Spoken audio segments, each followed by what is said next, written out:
Start off with the biggest concern facing Kenyans, high cost of living.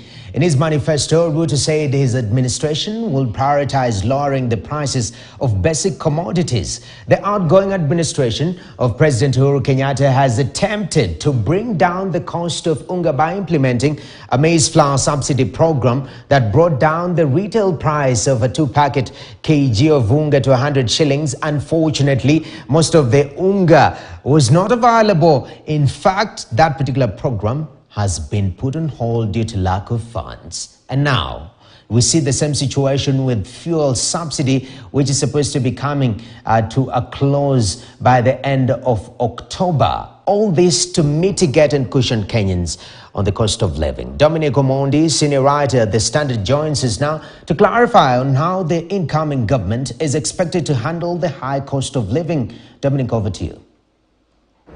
No, Kipkemboi, thank you for having me in studio today. And it's an interesting time when we are discussing things that, you know, we were promised as citizens by our two presidential candidates. One of them now, of course, President-elect, Deputy President William Ruto.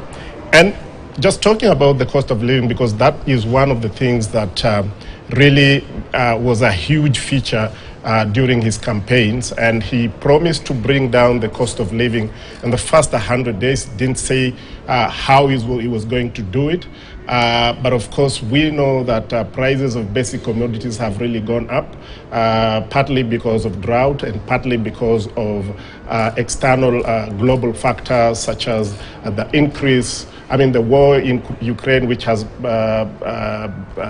contributed to the increase in the prices of wheat flour and the prices of fertilizer and prices of palm oil, which has then contributed to the increase in prices of cooking oil.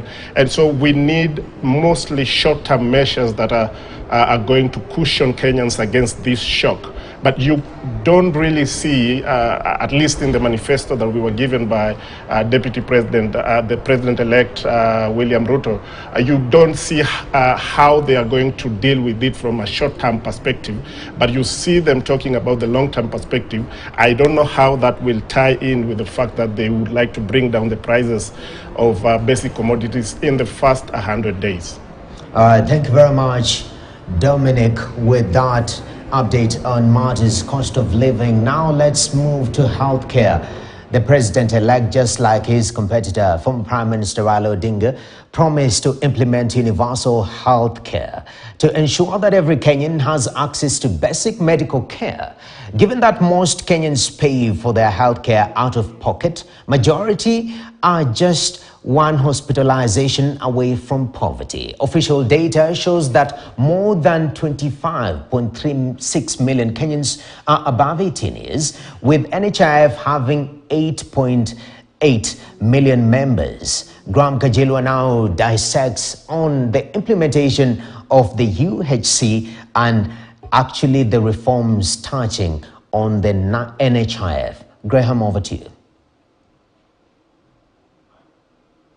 One of the premise that actually led to the formation of the or the goal for universal health coverage is the push to make sure that Kenyans do not end up being broke by paying their own bills out of pocket. It's one of the agendas you would understand from the Big Four, which the Jubilee government had when it came into power in 2013.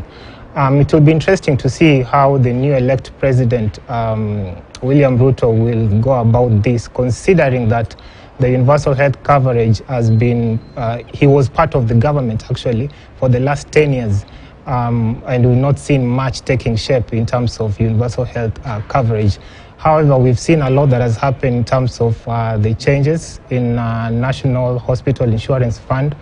The most recent being the bill that was signed into law by President Kenyatta sometime in January, which actually looks into reorganizing the board of the National Hospital Insurance Fund. From this board, this fund is what is expected to push the universal health coverage agenda. It will be interesting to see how this will be implemented, considering the limited capacity and also the in-house issues that the National Hospital Insurance Fund has, though during the tenure of both President Uhuru Kenyatta and Deputy President William Ruto, who's now the President-elect, we've seen some growth in terms of capacity for the National Hospital Insurance Fund, from a 13 billion fund to now around 80 billion, from about 3.8 million principal members to now about 15 million. So we understand, although the coverage for the National Hospital Insurance Fund is still small, about 15% in the market, it actually forms a bigger part of insurance when it comes to health, to about 80% of the population, looking into 40 million Kenyans who actually depend on this National Hospital Insurance Fund. So as the time goes with the push to universal health coverage, it will be an interesting time to see how funds will be mobilized to make sure that this vehicle that they call NHIF will be used to implement the universal health coverage. No. Thank you very much, Graham, touching on matters healthcare. Now, Mother Teresa once made a point that if you cannot feed 100 people, just feed one.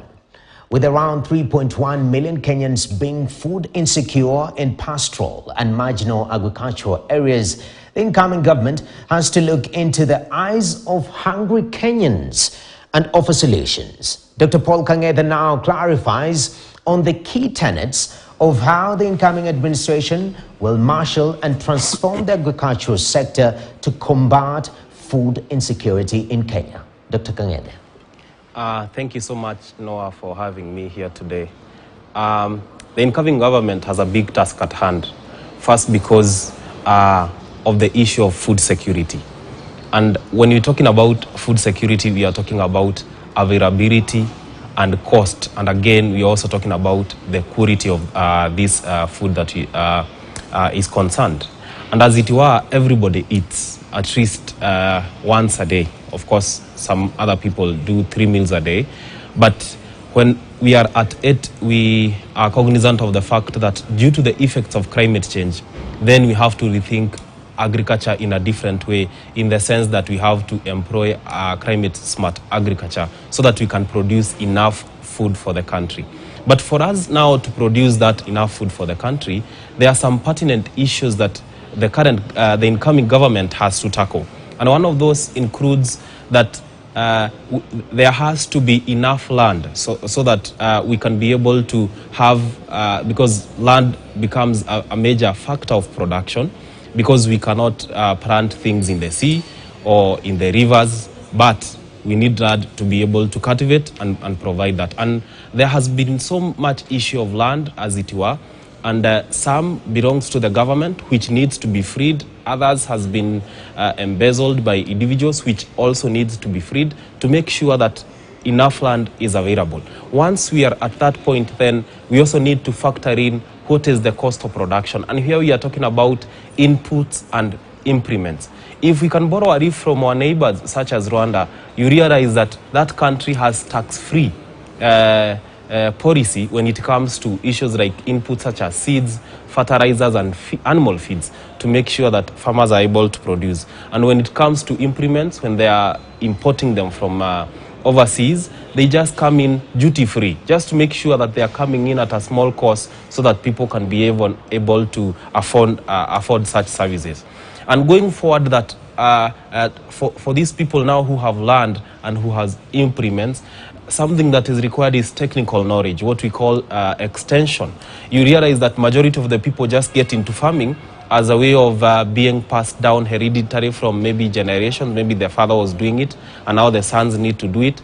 And Kenya, in case point, the statistics show that the average age of a farmer is about 58 years. And this presents a handle because these aged farmers cannot be able to move with the current technology. And therefore, we need to provide information outside there in the space in the spaces where people can access it. And this becomes a very important and critical role of the incoming government to make sure that people know how exactly they can be able to run their ventures from the start to finish, and where at it make a coin or two. And then another handle that needs to be addressed is the issue of markets.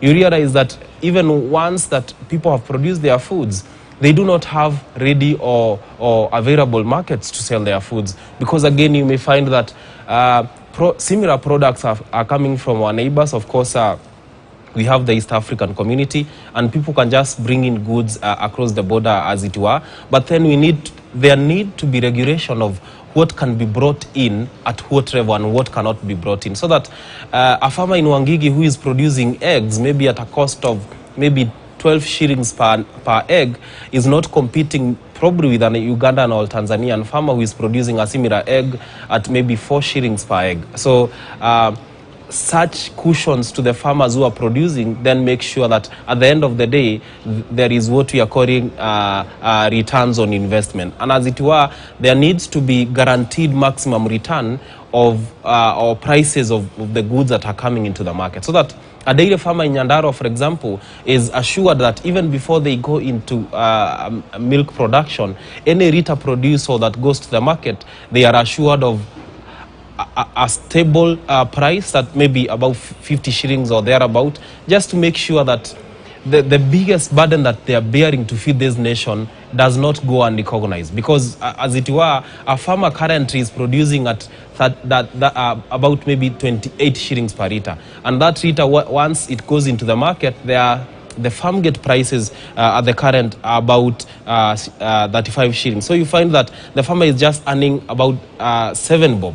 But a litre of yogurt in the same market goes at about 240 shillings. So there are so many other people benefiting down the chain, but the farmer is not benefiting. So as it were, the current government must make sure that the farmers benefit, because it is them who are taking themselves that noble responsibility to make sure that the country is fed. And where at it, we also need to think about matters value addition, to make sure that we are not just selling raw materials, maybe exporting raw materials or just supplying raw materials into the market, but making sure that the value for the farmer goes higher. And of course, agriculture becomes the only sector with the highest employment multiplier effect, in the sense that it uses what we call a value chain approach, whereby we're talking about a producer, someone who is taking to the market, another one at the tail end of consumption. And herein, there are so many linkages with other people, such as people to do with pesticides, extension officers, the government officials. Everybody else is involved in here. So if we are able to take care of agriculture, many other sectors of economy will thrive in the given the fact that agriculture thrives first. So a big task is ahead. It is doable. It is not easy, but it is something that this current government, the new government, must do to make sure that everybody enjoys the sweat of their labor. Okay, thank you very much, Dr. Paul Kangede, touching on food security and how we need the focus on agriculture. Now, another big issue, a behemoth, that is the incoming administration will face, is matters to do with high public debt. As of May 2022, public debt stood at 8.56 trillion shillings. The problem has been Kenya's huge fraction